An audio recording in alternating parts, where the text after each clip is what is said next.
What is going on, everybody? I am Retro Bliss, and this is Retro Bliss Rewind. Welcome to the podcast. We're going to have a fun podcast tonight. We're going to talk about our top 5 favorite Magic games, specifically for the Atari 2600.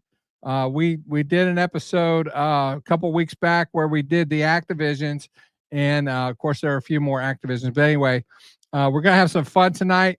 And so without further delay, let's get to our panelists. First, Mike for Mike's Gaming Gala, and my very special but not a stranger to Retro Bliss Rewind, Dr. Scott. What's going on?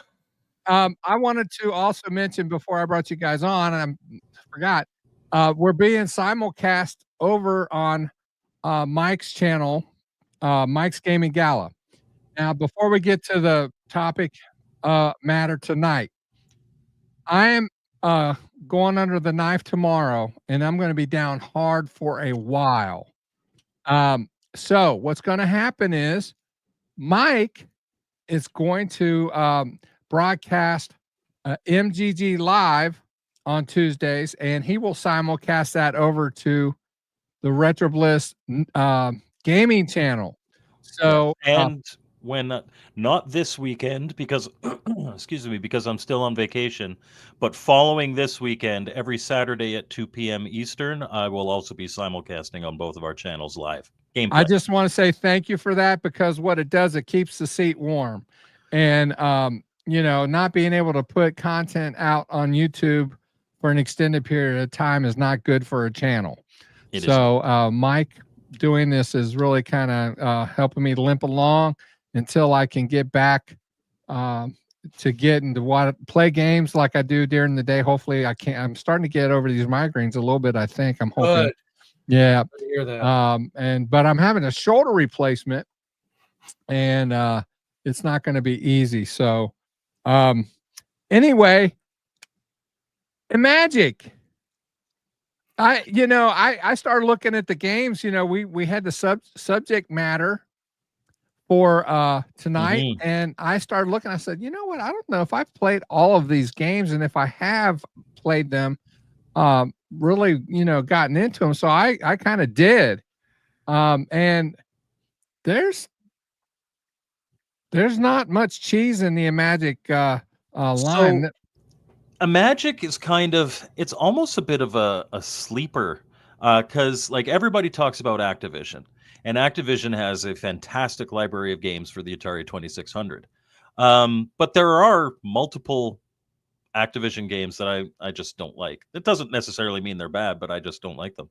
I am not sure, like, it was most difficult to hear, to figure out what I wanted to put as my one bad one, because I don't think Imagic made any bad games. It's a solid addition to the 2600 library for sure. Yeah, it's interesting. It's just a very interesting collection of games, and it's kind of a shame that they kind of just faded into the sunset. And they were doing some good things there for a while, and and they did publish some great games on the Intellivision, ColecoVision, and other systems as well. Which would have been great to have been ported. One that I would have loved to have seen back in the day is Beauty and the Beast. That's one of my favorite Magic games. I prefer it to Donkey Kong. I know that's a bit of a hot take, but I don't think so at all. No, I think that game is far superior, especially on the older consoles, to Donkey Kong, especially the Donkey Kong we got on 2600. Yeah. Or even worse, the Donkey Kong we got on Intellivision. That is the only Intellivision game I actually own. I have it. I have the cartridge sitting like in the other room. I'm like, why do I own this game? How did I get it? And if I can just, and I know this isn't on the topic, but speaking about Donkey Kong on the Intellivision, I'm sure any Intellivision fans in the chat, if you are here at all and not on another channel that's doing a tribute, Carl Mueller Jr., who was the programmer of DK Arcade, which is a fantastic version of Donkey Kong, as well as D2K and D2K Special Edition. We just found out yesterday that he actually passed away last month. So that is If it wasn't for him, I'm not sure you'd have an Intellivision homebrew community like you do today. He was a pioneer and kind of one of the founding fathers of the homebrew Intellivision scene. So he will be greatly missed. Yeah, absolutely. The Donkey Kongs that he's done and the other games that I have seen that he has programmed, Yeah, top notch. I mean, they're not cheese at all. So yeah, he's going to be sorely missed. So and I'm not sure. Like there's what, like 2 or 3 of them. I'm not sure we're yeah, going to do that. yeah, I don't think Magic did a whole lot with Odyssey. There's console. 2, 3, maybe 4 of them. I think one of them happens to be Atlantis, and if I remember correctly, Atlantis did not look good. Yeah. Oh, it did not look good on there. There's 2. Yeah. So, all right. What we're going to do is we're going to do like we normally do. We're going to start with Mike. We're going to work our way around, and we're going to start with our number 5.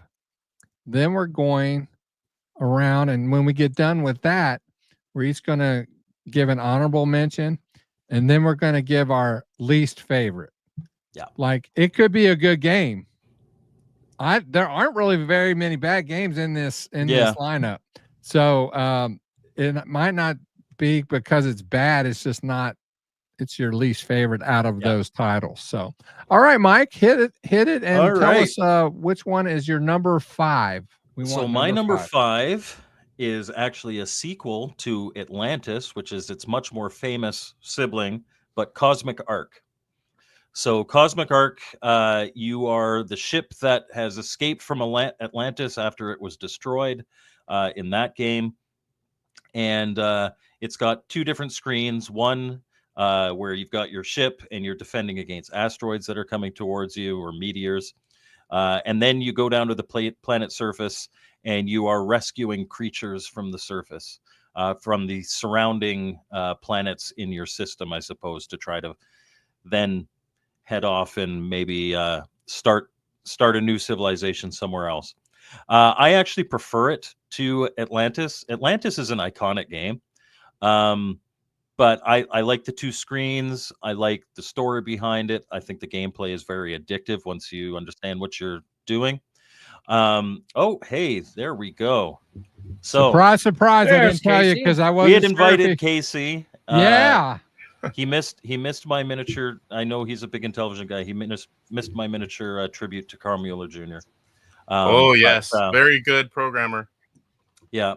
But he is in time. So we are doing our top 5, and then we are going to do an honorable mention and our least favorite. So I just started with my 5, which was Cosmic Ark. I like it more than Atlantis.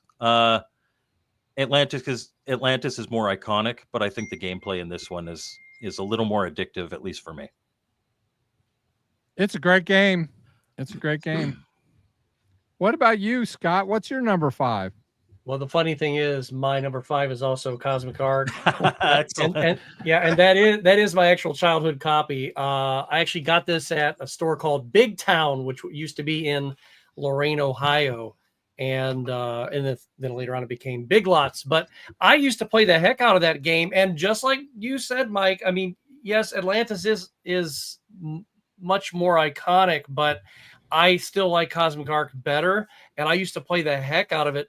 And when I was a kid playing it, sometimes like that laser that kept going up and down, and then it just zap, zap, zap, and then like the faster I got, that just made my heart race when I was a kid. Yeah. My mom even one time when I was playing it, she goes, "What is that noise?" And I'm like, "No, don't worry, there's no fire." But yeah, for all the same reasons. And I kind of like to pretend later on. I was like, you know what? I like to pretend that this is the cartridge version of the movie Flight of the Navigator, because they're going around collecting all these samples from all these planets. So yeah, such a great game.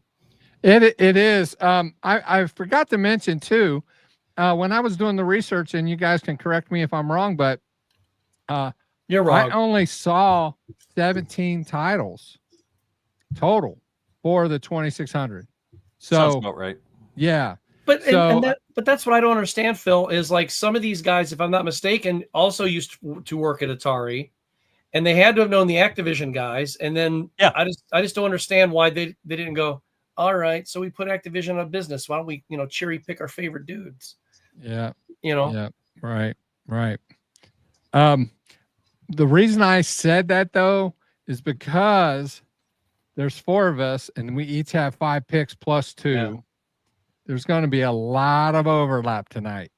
We've already seen it. We've already seen it. So I would say, so Jeremiah Thomas is saying 18 if you count Atlantis 2 and Wing War. I do count Wing War. I don't count Atlantis 2 because that is just a kind of a modification. But if you're a collector, you want to find an Atlantis 2. I've never seen Atlantis 2 or played it. Atlantis 2 is the same game with different scoring. I think it was like for a competition or something like that. I'm not entirely, I don't really recall, but I used to know. Okay. All right. Well, wow. Cosmic Arc. It definitely deserves to be in the top 5, apparently, because 2 people back to back. So Casey, welcome. How's the house renovation going? I know he's having an addition put on his house, and it's been a long time coming. Did you guys see the picture I sent you with half part of the roof off? My HVAC. They're getting ready to tear into the house, and it was not planned. They didn't know they had to do that. So I had to hurry up and buy a big container, and I had to go get the money out of the bank. Good thing I have a fast car. I made it just in time and before they're closing. And tomorrow a container is getting done so we can get everything done. I'm stressed out. Oh, and you still popped on anyway. So I did my best. As I was logging in, I seen Mike saying, if you can make it within 5 minutes, I'm already coming in. You even had time to put on your Atari shirt. Yeah, that was a quick one. I have a few of them. I know you do. You got a few of everything. Just off screen there. You know what I don't have is a Mike's Gaming Gala shirt. I was thinking about that the other day. There are only 2 of them in existence, and I added them in a Vistaprint logo, I could be wearing one now and then. I can do that for you, bud. All right. Anyhow, what's your top 5 Imagic title? Or what's your number 5? Full disclosure, I have not played all Imagic games on the 2600, and what I'm basing mine off of are games that I have played and games that were nostalgic for me because I didn't have an Atari as a kid, and I played it probably at like 10 to 15 of my friends' houses all the time. And my number 5, some people are going to hate it, I know, but we played it a lot at my friend's house, and Trick Shot. I know a lot of people don't like it. You know what? I have a lot of memories playing it at friends' houses, and that's why. And again, I don't have and have played all the games. I will tell you this: one of the bad ones. I was really struggling to pick. Okay, what's my least favorite Imagic game? And I thought about Trick Shot, but for the 2600, it looks good. If you're looking for a billiards game, even though there's only 3 balls to hit and stuff, the physics are good. The graphics are good. There's 3 different games to play. It is by no means a bad game. And if you like computer billiards, like for the 2600, I think it's probably the best. And you also have to look at the time when the game was released. What was available? What could you do? What could you play at home? And so, playing it may not hold up very well. It is by no means a bad game, and still today is very playable. It's playable. Again, it's for that niche audience, but it is not a bad game. For me on that one, it's the memories of almost all of my friends that we went to their houses and played. They had it. We played it. It was in the mix of the games. And for me, that one was probably the most of just nostalgic, like memories of playing it. Yep. There's nothing wrong with nostalgia. Nostalgia plays a big part in how we pick these, I already know Jeremiah Thomas is going to give me a hard time for one of my nostalgic picks, but I think you'll like the rest of them. I saw him right before I said Trick Shot for number 5, that he voted it for the worst game. I'm like, oh boy. Well, I didn't have a lot of Imagic games back in the day, so I have some of my picks were nostalgia picks, but the other ones are not. So, but Trick Shot, I mean I respect that. I respect that. That's an interesting pick to be in the top 5, I think. But Like hey, I said, full disclosure that I have not played them all. Yeah. but it's all right. It's good. That's what we want. We want a variety. If everybody said the same thing here, it'd be crazy. My top 5, my number 5. I've not played a lot, but it's Laser Gates. Okay. Laser Gates.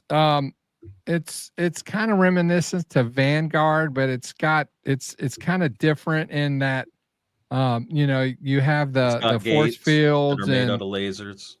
yeah, and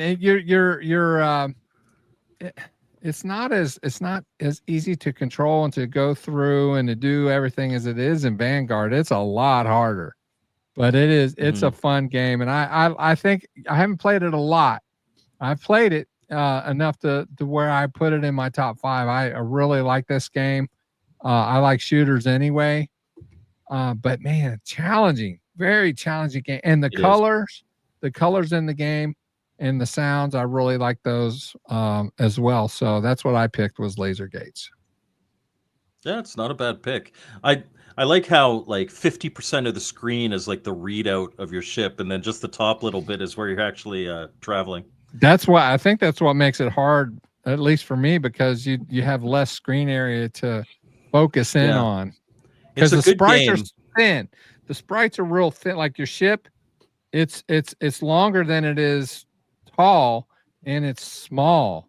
Yeah. So it's tough, but it's fun. It's fun. And to answer Andy Author here, Moonsweeper is an Imagic game. Yes, So it is Yes. eligible for this list. Yep. All All right. right, Mike. Number 4. We're at number 4. My number 4 is a little game called Fathom. So Fathom, if you're talking about Imagic and you're kind of talking about some of their games are almost like a fever dream. I think Bliss mentioned that earlier, or maybe in the green room. No, that was me. Okay. Fathom, probably more so than most of the others. You play as I don't know a if you dolphin. can see the mermaid and the dolphin and the Yes. the Yeah, and the birds right there. Yeah, that's So you Fathom. play as a dolphin that can transform into a bird, and you're trying to save Neptune's daughter, who is a mermaid. And so you start as the dolphin, and you swim down, and you're collecting seahorses for points, which also count as your health. And then if you collect all the seahorses on a screen, you can sometimes a star will appear, and you can pick up the star, and that is a piece of the trident. And then you go up and you go up and you can become the bird, and you basically do the same thing in the clouds up there. And you end up at the end, once you got all the different pieces of trident, you swim all the way down, and you can rescue the mermaid, and then do it another 6 times. I think you have to do it 7 times to technically beat the game. Very colorful, very imaginative. I imagine there were a lot of illegal substances used to generate that concept. But very fun to play. Controls really well. And it's one of those games that if you don't know what you're doing, I imagine it can be incredibly frustrating. You definitely have to read the manual. But once you've read the manual and you know what you're supposed to do, Yep. it is a lot of fun. A lot of fun. Yep. Good choice. Good choice. All right, Scott, number 4, baby. Well, the question earlier was this game was it an Imagic game? Yes, it is.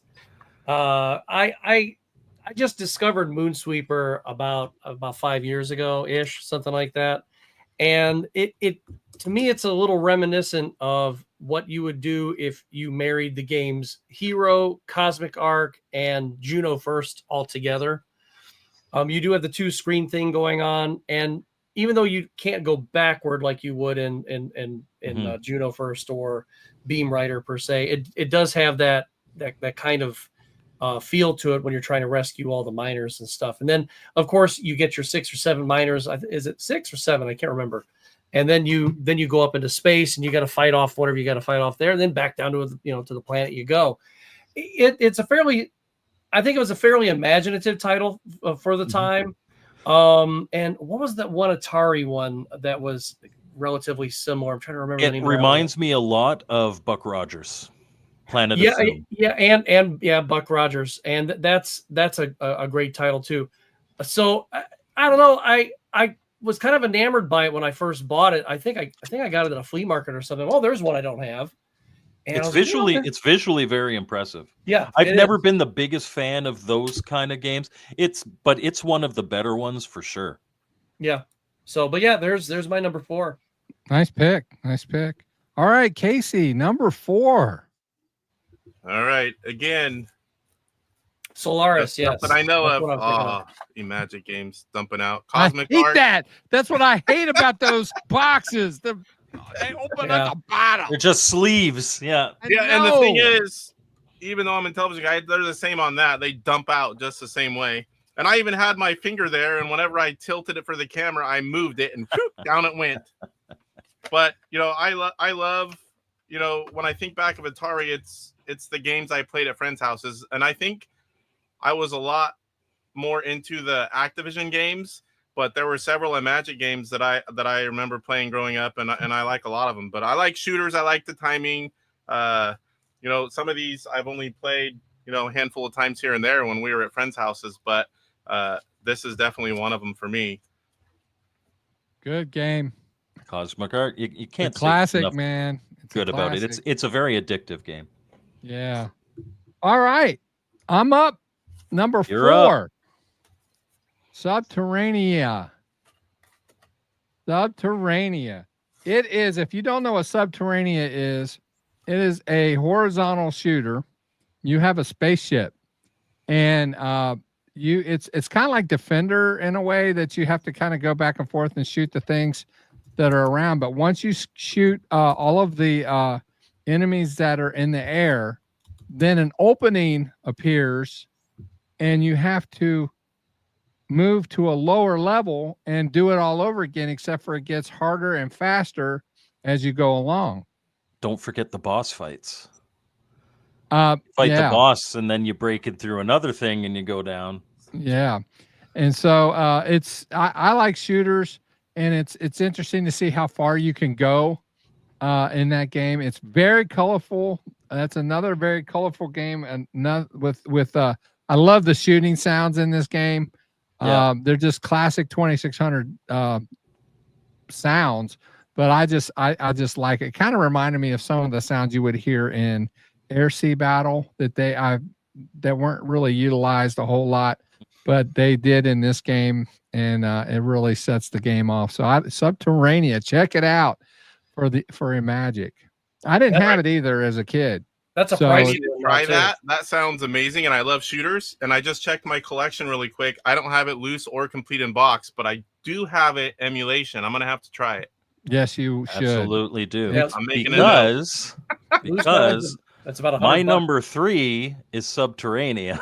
Oh, Subterranea is my favorite. Like, it's a horizontal shooter, like Phil said, but like think like Defender but without a radar, or Chopper Command but without a radar. Like, you can go back and forth, you can fly around.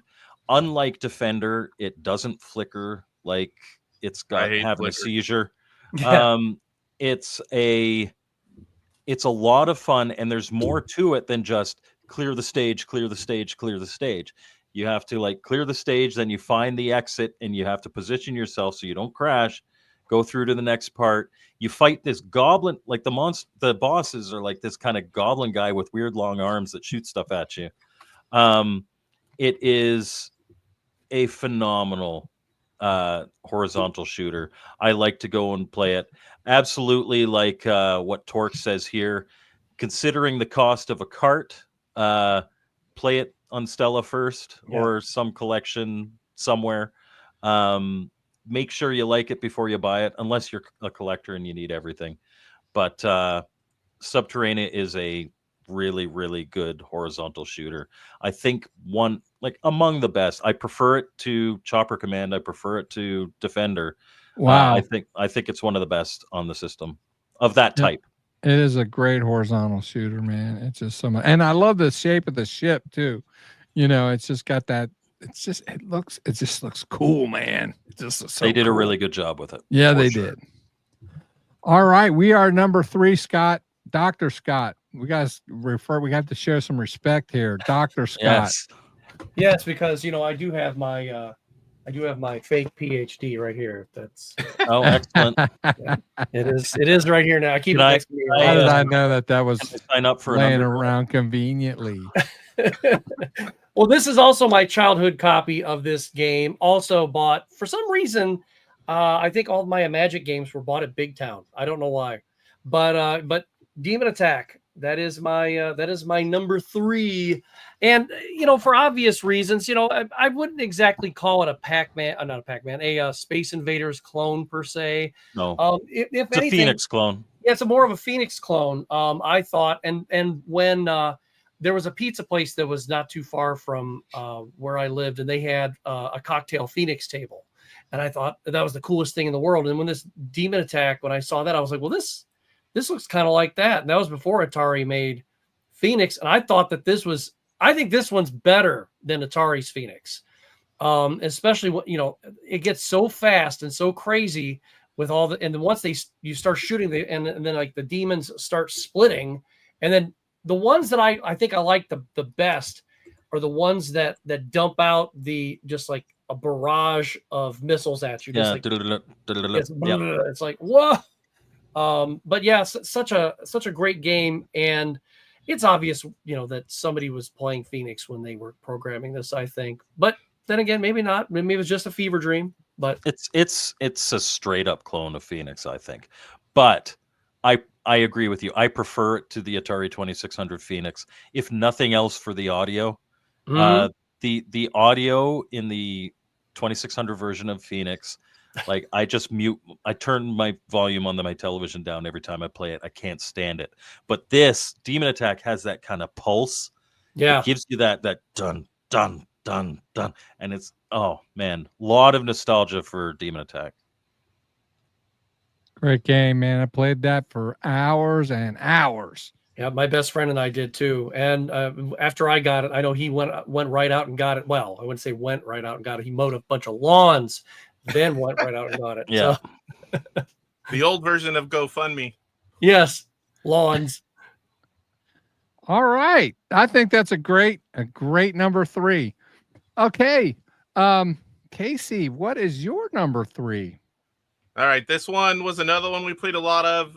Whenever you had, the way we did it where I grew up, you had like 7 to 12 kids, and we all were outside doing whatever. And whenever we got tired or took a break, we'd go to someone's house and all play games. So quick, easy pickup games we loved. You didn't have to sit there and wait forever to play. We all hated waiting. I like Dragonfire.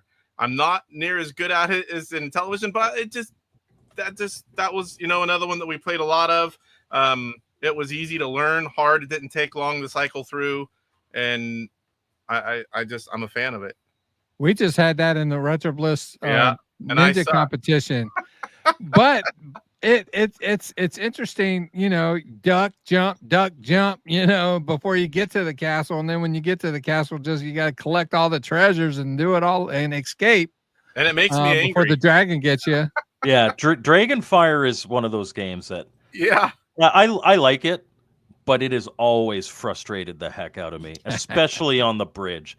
Like, at least in the room, you kind of dictate your own destiny. But when you're waiting for a fireball and you're like, oh, okay, it's not going to come. And then you run, and just as you're there, a fireball comes. It's like, It's like, there's a lot of swearing when it comes to Dragonfire. It was kind of interesting. And Jeremiah Thomas agrees. It's a joystick destroyer for him. The person who actually won the competition didn't score many more points than you, Casey. So I was tied for last. Well, there weren't that many people who played that particular on the television game. version. I can get 10,000. I'm like 29 something on Atari. I can't score very well. It's all right. It's all right. Number 3. I gotta look at my notes here. Okay. There's no escape.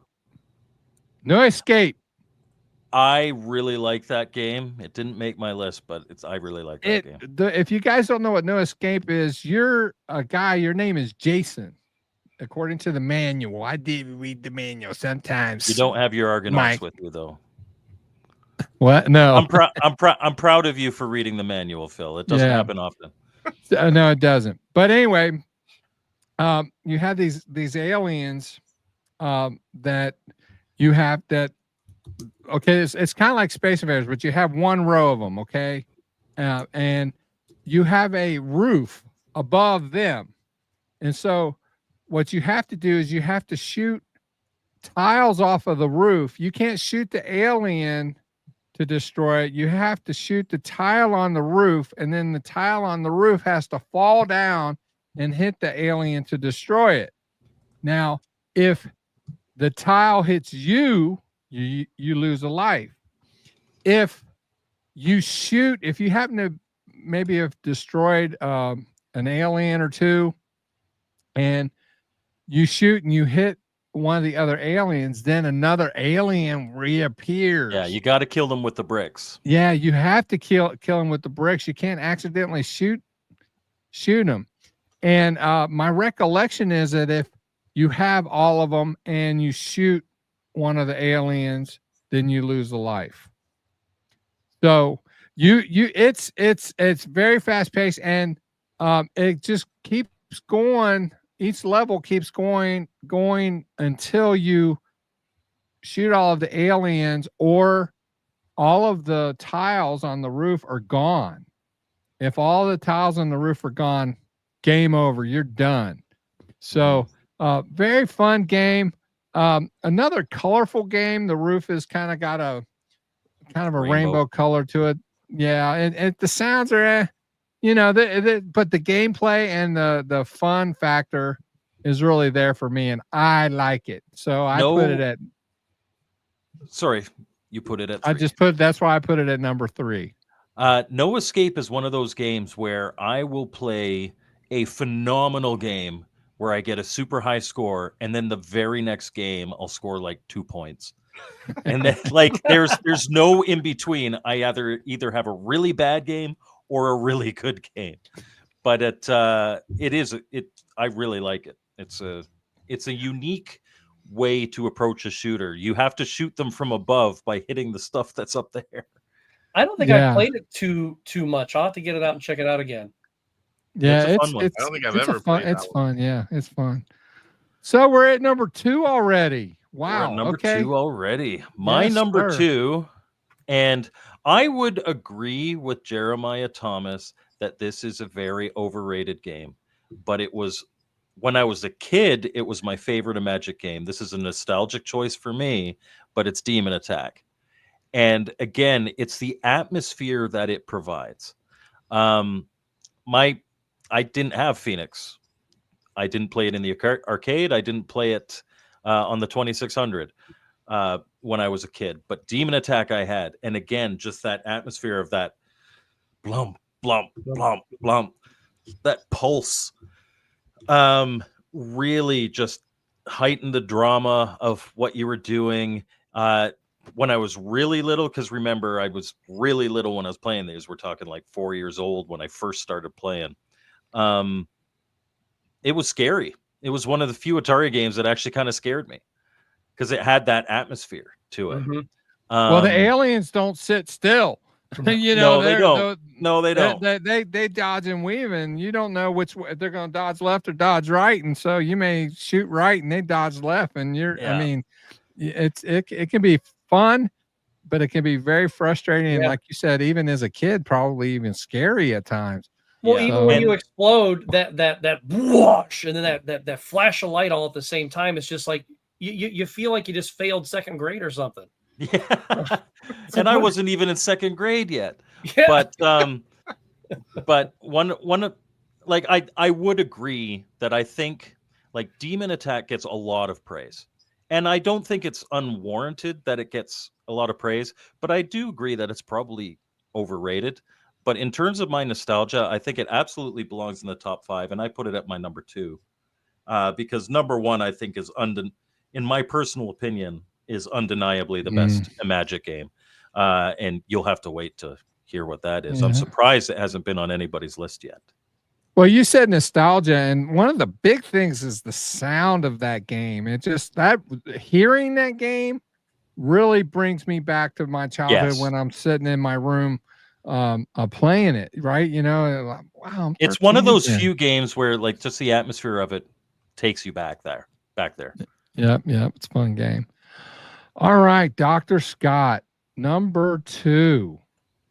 Laser Gates.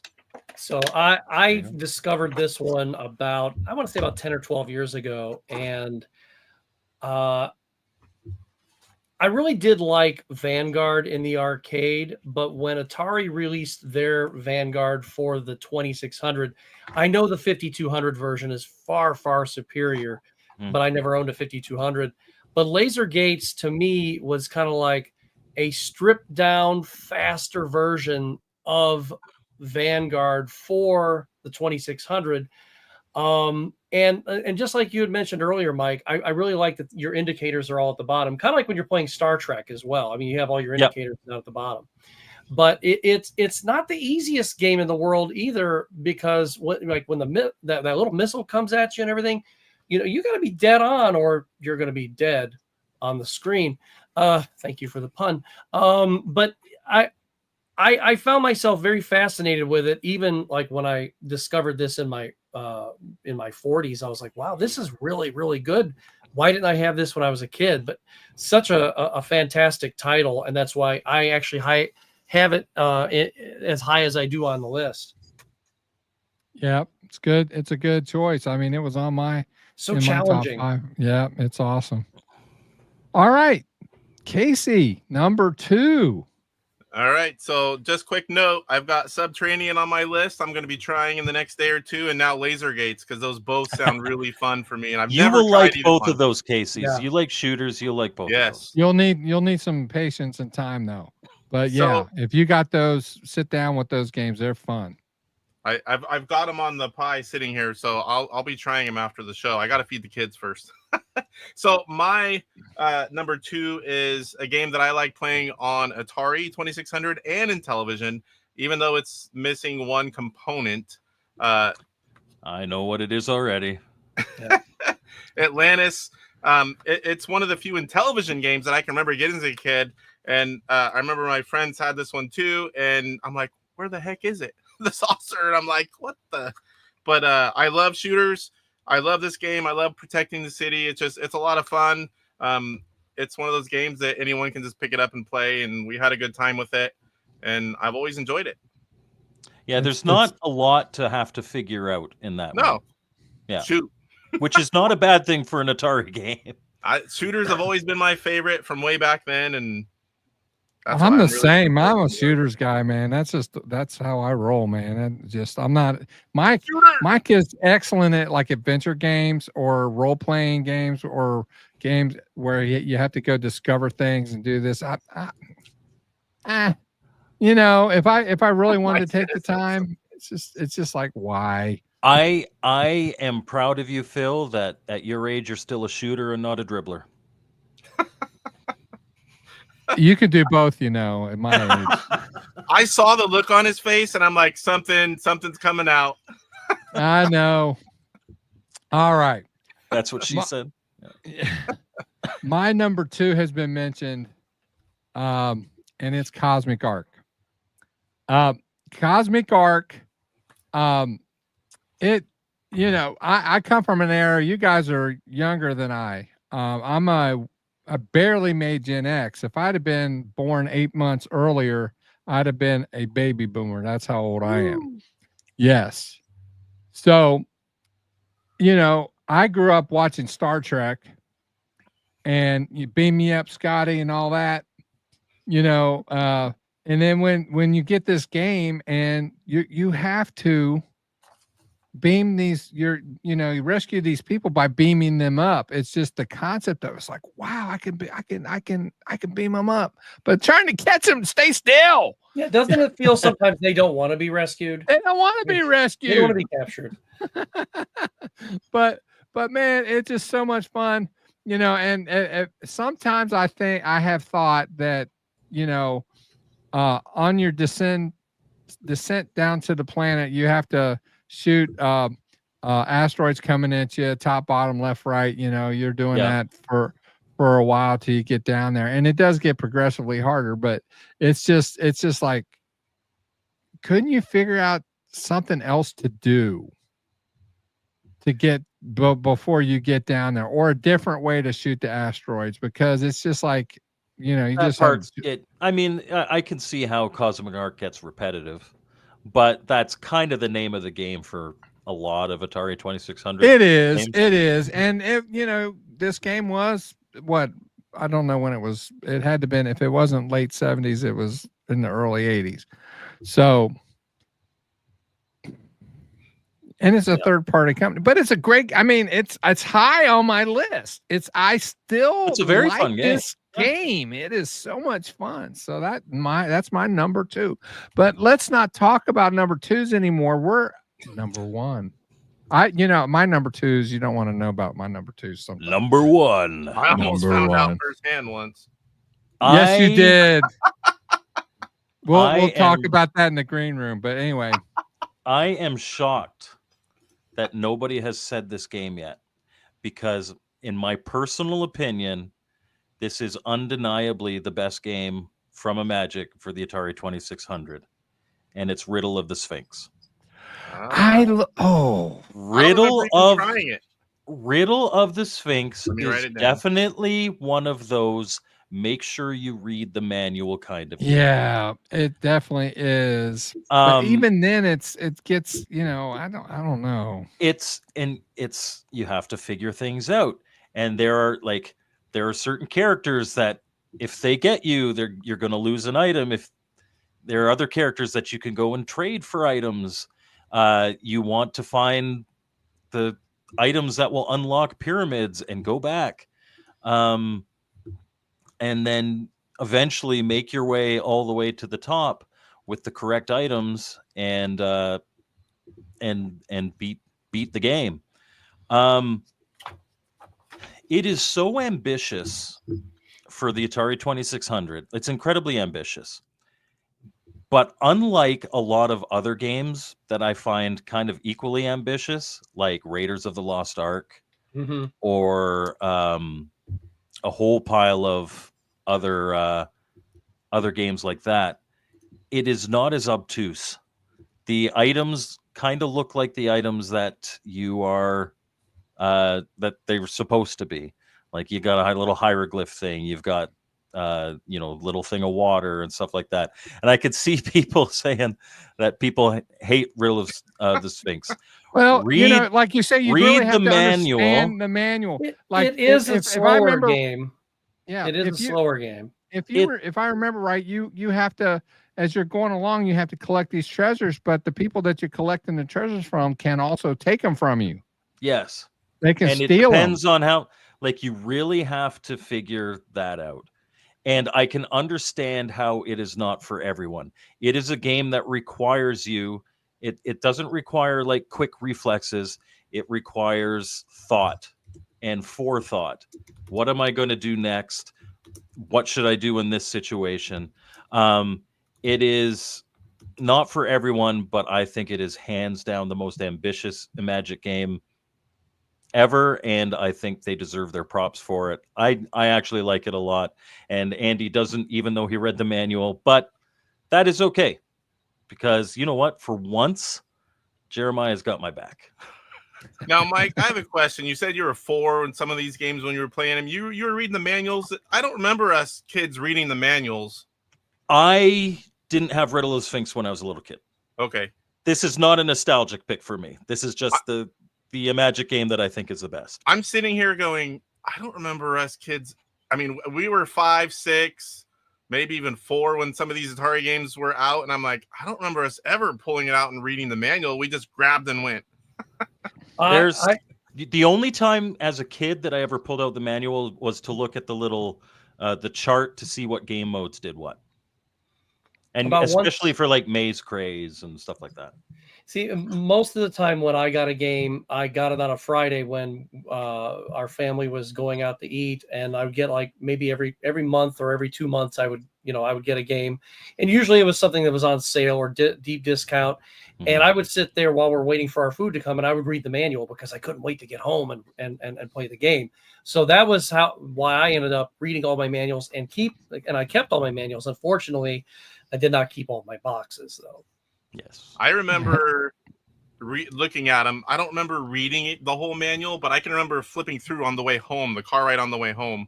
I remember doing that a lot, but I mean, I was did that a dumb. lot with NES games. There was only a few Atari 2600 games that I actually my parents took me out and we bought, but I was younger. See, I came from an era where, the arcade game came first. So I was like, there were no manuals at the arcade cabinet. You had to just put the quarter in and play the game. Yes. And that's kind of how I Well, got but the used to arcade cabinets, playing. quite often they would side. have like some of the instructions written on the cabinet, but maybe I know you don't didn't read really them. need it though. I mean, No. For most. Yeah, so I like the pick though. I looked at that game hard as far as whether or not I wanted to put it in the top 5, but it didn't make it. So, all right, Dr. Scott, number 1. What's your favorite? Well, a side note to Jeremiah, if we were going to be talking about Star Voyager versus Star Raiders versus Star Master, of those 3, Star Voyager is my favorite. I love that one, but it did not make this list. This comment, by the way, is hilarious. I love this. This is because Brian put Space Shuttle as his worst Activision game. Oh, and here's Mr. Posthouse. So we've been talking about Imagic, but some people, like Mr. Posthouse here, they call it Imagic. It's Imagic, Poe. It's not Imagic, just so you're aware. Well, my number 1 might be a surprise to a lot of people, but it is the only paddle game on the list. And if you have a great set of paddles, it's Solar Storm. I mean, it's so fast paced and there's so much going on. And if you get blown up, man, I mean, I just love this. I love the sound of it. I love the sound of your laser firing. There's just a cacophony of sound coming from this game. And I remember when I first bought it, my paddles that I had, they were kind of jittery. I'm like, okay, I'm cleaning the paddles. So I cleaned the paddles and I was like, man, this thing's crazy. I love this game. And it's actually one of my absolute favorite Atari games of all time. It is definitely in my top 10 list simply because of how fast paced it is. So yeah, it is just a really, really fun game. I like how the lasers look when they shoot up. When you're shooting up, it's like one line. You know how a laser blast? Yeah, just it goes down. It's kind of similar. The laser's thinner in that game, in your game, but it's the same kind of thing. But it really looks cool. And it's so responsive though too, because when you hit the button, the second you hit it and let off, it's like bop, bop, bop, bop, bop. I mean, it doesn't delay or anything. It is definitely tied to that button. So yeah, I was very. It's a good game. The person that turned me on to it actually was Mark from Classic Game Room. I watched it on there and I was like, oh, I gotta buy this game, and I did. I got it off of eBay. I think I didn't buy it in the wild. And then when I got it, I was like, wow, where has this game been my whole life? Let's put it like this. If I would have had that game when I was a kid, and if I would have gotten that game before any of the other Imagic games, I would have been satisfied with just that game. That would have been it. It's a good choice. It's a good choice. Yeah. Yep. All right. Casey, number 1. I'm going to be so disappointing, Jeremiah Thomas, but this one, Space Shuttle. Another game that is on Atari and in television. I love it on both. And truth be told, I actually prefer it on the 2600 minus one part that the Intellivision has that the Atari version does not. And it's already been mentioned. It is Demon Attack. I love everything about this version over the Intellivision, minus not having the boss. I think if this the version had boss the boss, is bar missing. none would be my favorite version. Yeah. Shooter, I love all the sounds, the way everything moves, and like you said, Mike, it's just kind of like an atmosphere. And I remember, playing it. It was fun. And I love the boss, but I like this version better for every other part. So many good memories with that game. And Thomas Harrison, what he's doing is he's comparing it to the Intellivision version. The Intellivision release of Demon Attack has a boss, like Phoenix. So you clear however many waves of demons, then you fight a boss, then you loop back and you clean. So yes, the Intellivision version has a boss. The 2600 version does not. But I'm sure there's got to be some homebrewer that can hack in a Demon Attack boss to the original. If they haven't already, I haven't even looked. That would be sweet. That'd be cool. Good choice. Good choice. So I'm at number 1. Okay. I'm number 1. That's what they tell me. And then they stick their middle finger up. Okay. My number 1 is Atlantis. This is a very nostalgic pick. It's the iconic one. I think it's probably the first game a lot of people think of when they think of Imagic.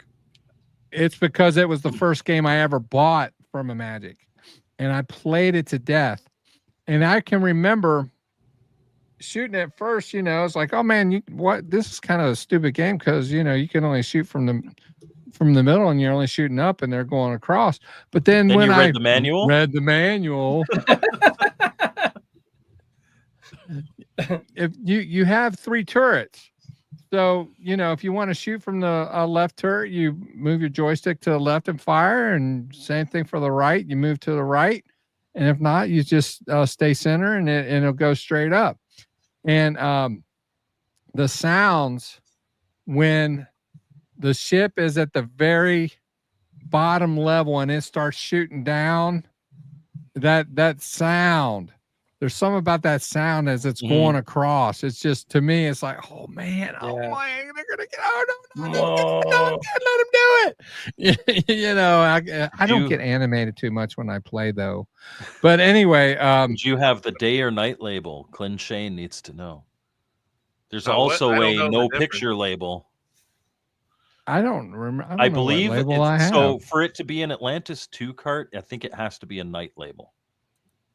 But anyway, that was it's very much nostalgic for me, and I do love shooters. Do love shooters. Shooters are my jam. I will specify, night label does not mean it's Atlantis 2, just that Atlantis 2, I think, was only the night labels. All right. So what we're going to do now is we're going to go around the horn, and we're going to do it all at the same, all the same time. Mike's going to give his honorable mention, and after he does that, immediately following, he's going to give his least favorite of the group. So Mike. All right. So my honorable mention, for it to be my honorable mention, you have to play it 2-player. I think it is so much more fun in 2-player than 1-player. But it's Quick Step. I love Quick Step, and it is infuriatingly fast. If you're playing against somebody who's really good at it, you will spend the vast majority of that round just not on the screen, waiting to be resurrected. It is just one of the best 2-player fast action games on the system. I really like it. For my least favorite, and I really had to think about this, I could have said Trick Shot, but that's just because I'm not a big fan of billiards on computer. I like to play pool in real life. The physics are great. The graphics are good. One of the best billiards games for the system. So I ended up going with Wing War. Wing War was a PAL-only release. It doesn't control very well. Even after you read the manual, your objective can be pretty unclear. It is not I wouldn't call it a bad game, but it is definitely my least favorite of the Imagic games. You shoot, but it's not like press the button and you shoot. You know, it's Yeah. like I think there's like a delay or something in between. Like and you have to fly with. Don't you have to fly by pressing the fire button? Also, Yeah, it's been a while you're like since I've you have to played. fly, but you also have to shoot, and so it's like, well, you know, you shoot every now and then you'll get a shot off, but you know, you can't just fly and shoot. Yeah, you specifically have to control have is to a control everything major in the, issue with that game. And I think of all the Imagic games, it's the only one that doesn't control really well. It doesn't. Yeah. It really doesn't. I agree. And with you. even I though kind of agree. And even though the Intellivision gamer here hasn't played Wing War, he does have a very expensive box for Wing War. I know that. I knew you were going to bring that up. Anyone want to see a $500 or $600 box? Whoa! Wow, that's pretty.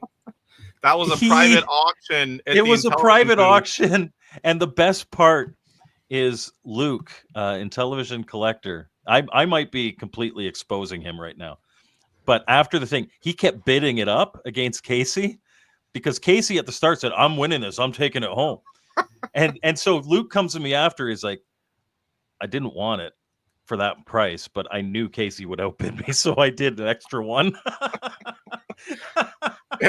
And if I didn't really want it, I would have just let. I almost did. I almost stopped, but I'm like, no, I need it. That would have been really funny, leaving Luke holding like, the bag. No. All right, I think those are good choices. Dr. Scott, though, what say you? Also, Quick Step is my Honorable mention. Honorable mention. Yes, I mean, you want to talk about a fever dream.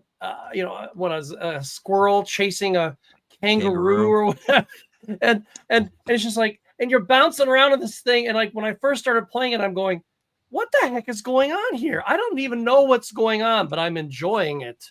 So that's how I know that you don't even have to read the manual or anything. You're going, all right, I think I'm winning the game. I think I'm winning. Am I winning? But it's just a real. But I've never played it 2-player. So now that Mike has said you have that, to play a 2-player. I'm gonna have to play it with your my daughter. wife into it. Or Harley. Yeah, that'd be a great but such a fun game.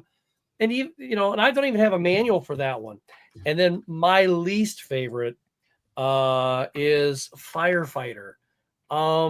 You kind of have to guess where the ladder's gonna go. Yeah, is it a bad game? No, you know how to really. if you can control that ladder. I know, but I always kind of have. It's like, is it going there? Or? But the guy doesn't really ever die, and it's so slow. And then if you burn the building down, it doesn't matter. It's kind of like there's no real consequences to the game. So there's I don't know it. I don't know what they were really thinking. That's with fair. That. I mean, yeah. I mean, if you've ever played Towering Inferno, I mean that was an ambitious game, and it's hard. Love Towering Inferno. Yeah, if you're going to compare apples to oranges, I'll tell you what, Towering Inferno is such a superior game to whatever the heck they were thinking with this.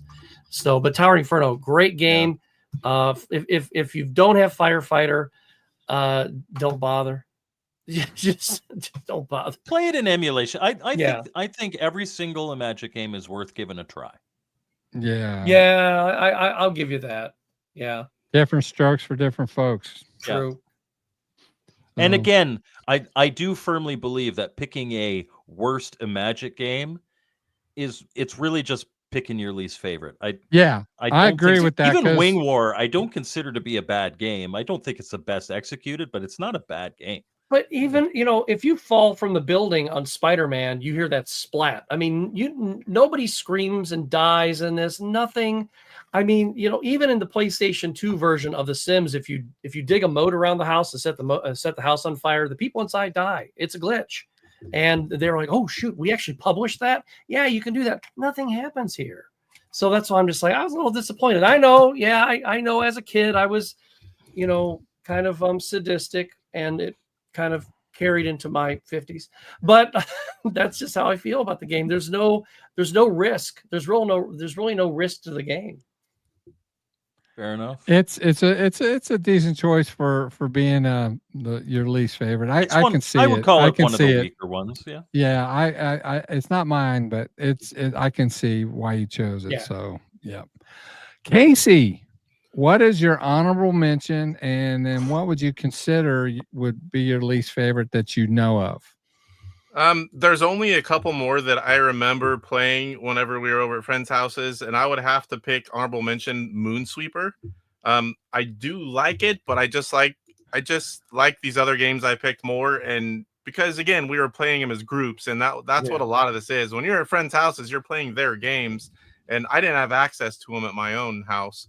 But yeah, Moonsweeper would be my honorable mention. Least favorite, I was trying to think, and the only other one, like you guys said, there's not really bad ones. I remember playing Firefighter, and I don't know what I don't remember liking that one too well. That's the only one I can remember not really liking that I can recall playing at their houses was Firefighter. I know until I read the instructions in that game, I'm like, how do you play this? Because you can't just turn it on and start playing it. No. In order to figure out how to control the water to put out the fire, and then you have to control the ladder as to what floor it's going to be. And like Mike was saying, it's hard to guess which floor you're picking to rescue them on.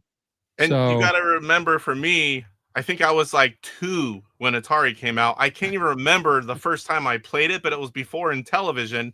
And I just remember trying it and being, I don't even know what to do. And then we just went on to something else. But I was pretty young when we started playing Atari. That's pretty cool. I was 12 when Atari came out. To answer Thomas Harrison here, I remember all the Imagic games having that like kind of beveled, like that there. I don't know, maybe later in their life they did have normal carts, but I only recall them being the beveled edge. I don't remember any that weren't the same as the others. Yeah, I think only there remember were some. I think there were some, but it is entirely possible. Most of them had the bevel edge. I know that a lot of companies, especially later, like when they were just trying to clear stock or whatever, they had more generic shells. But I wasn't aware that Imagic was one of them. It's possible. Yeah. Wow. Comes and ends with me, huh? It does. Okay. Well, my honorable mention was mentioned once,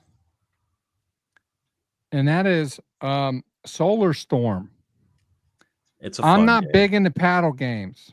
If Brian were here, this would probably be kind of high on his list because he loves paddle games. But it is very. Can we do our requisite? If you're talking about paddle games, if you want the best 4-player paddle game, clearly Jeremiah Thomas knows that it's Video Olympics and not Warlords. Warlords for me too, but yes, I'm obliged to say that all the time now. Jeremiah's in the chat. But Solar Storm is very colorful. The sounds are really cool. Gameplay is very fast. All the things that Dr. Scott said about the game. It's a good game. It didn't make my top 5, but it's an honorable mention. It may not even be my number 6, but I wanted to mention it because the fact that it was a paddle game was like, wow, I didn't know that Imagic made a paddle game. They made one that I know of. That was the only one that I know. The one that of. I'm aware of. Yeah. And then my least favorite, I am going to say billiards. And the reason is Trick Shot's the name of the game. Yeah. Quick Shot. Let me put it to you this way. I have a 4,000 comic book collection, and it's all sitting on top of my pool table down in the Bliss Cave. Mike and I need to come visit because I like shooting pool as well. I don't know if you can get around the pool table anymore with all the shelving and everything else that I got around it. I'm trying to find somebody who will take my pool table, but I'm thinking about getting out the Sawzall and just cutting it up and throwing it out. But anyway, it's like Mike said, it's not like it's a horrible game. The physics are good. It's just not. If I had to pick out of the whole library for the 2600, the one game to get rid of, that would be it. I won one. Phil, look at the comment. I won one. And Jeremiah Thomas, what? You know what? I'll take it, man. I'll take it.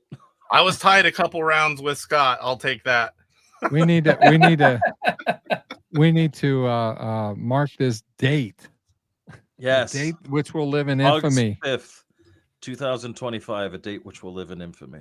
All right. Speaking of August 5th, on August 6th, I'm going under the knife, guys. I'm going to be gone. Tomorrow? Tomorrow.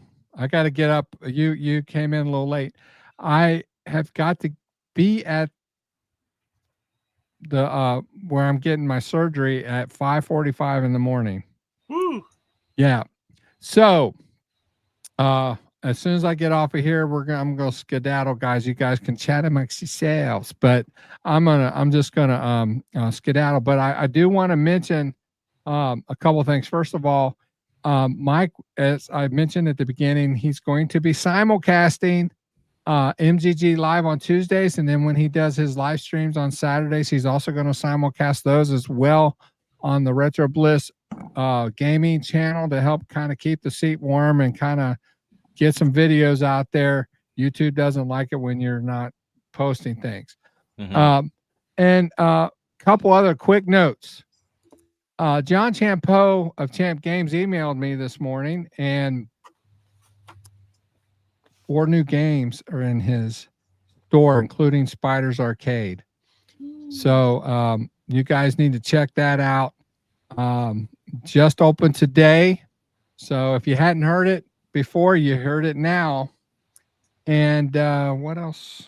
Oh, you must be living under a rock, but there's for those of you who are into the 2600 plus, there's a new one coming out. It's a Pac-Man version. And speaking of Pac-Man, Mike did a really, really, really cool review of Pac-Man 4K on his channel. Best part was the intro. I had many people tell me that's the best intro I've ever done. May or may not have a special guest that is right here. And that was the only part of the video I watched. And I said, nope, I can't watch the rest of it because mine's coming out soon. I don't want to be influenced. So. Star Voyager, I was surprised it wasn't on anyone's list. It's not on my list personally, but I am also surprised that it didn't get any picks. But well, I played the homebrew Starfire, and the homebrew Starfire is like better for me. So I just, it's okay. Star Voyager's good. It's not bad. It just didn't make my top 5. For Trick Shot, again, I don't even play billiards games now. But again, that was just purely nostalgia. Yep. And I don't even like them now. Trick Shot Recharged. I've got Subterranea, Laser Gates, Riddle of Sphinx, and Solar Storm on my list, and I'm going to go try because you guys rated them well, and most of those sounded fun. I'm definitely going to have to give them a try, and I'll let you guys know. Yep. I will say the next time you guys see me, I will be out of my 50s. Ooh. I will not be. Yep. I'm now. And I'll be in them. Yep. I'll still be in my 40s. I'm happy down here. For quite a few years. Yeah. So anyway, I really appreciate you guys being here and watching the show tonight. This was a lot of fun. These top 5s for anything with the 2600 is they always do well, and we always have fun with them. And so I appreciate having Dr. Scott and Casey on the channel tonight. Brian couldn't make it. You guys keep him in your thoughts and prayers. But he's doing okay. Just got some things going on, and he couldn't make it tonight. So we're thinking about you, bud, and we certainly hope everything turns out okay. And so with that, I think that's it, guys. Thank you so much for being on. We'll see you next time on Retro Bliss Rewind.